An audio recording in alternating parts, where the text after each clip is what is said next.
കേരള നിയമസഭയിലെ കണ്ട നിയമസഭാ സാമാജികന്മാരുടെ കൂട്ടത്തിൽ വിഷയങ്ങൾ പഠിച്ചവതരിപ്പിച്ച് എതിരാളികളെ അവരുടെ എല്ലാ ആയുധങ്ങളെയും താഴെ വെപ്പിക്കത്തക്കവണ്ണമുള്ള ഏറ്റവും ശക്തമായിട്ടുള്ള അവതരണ ശൈലിയും ആഴത്തിലുള്ള പഠനവും നടത്തുന്ന നിയമസഭാ സാമാജികന്മാർ നമുക്ക് ഏറെയുണ്ടെന്ന് എനിക്ക് തോന്നുന്നില്ല.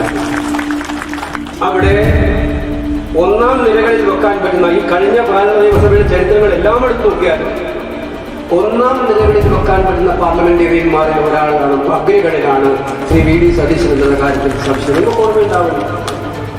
ശ്രീ തോമസ് ഐസക് ധനമന്ത്രിയായിരുന്ന കാലഘട്ടത്തിൽ കേരള നിയമസഭയിൽ ധനമന്ത്രിയും വി.ഡി. സതീശനും തമ്മിലുള്ള ഒരു വെല്ലുവിളി ഏറ്റെടുക്കലും അതിനവസരം എനിക്ക് പറയുന്നതിൽ വിഷമമുണ്ട്. ധനമന്ത്രി ക്ഷണിച്ചു പോയിരുന്നും ഞാൻ പറയാൻ ഉദ്ദേശിക്കുന്നില്ല. പക്ഷേ ധനമന്ത്രിക്ക് അത്തരമൊരു വെല്ലുവിളി വേണ്ടായിരുന്നു തോന്നക്ക വണ്ണമുള്ള പെർഫോമൻസ് ആയിരുന്നു ശ്രീ സതീശൻ്റെ എന്നുള്ളത് കേരളം എന്താകെ അംഗീകരിച്ച കാര്യം.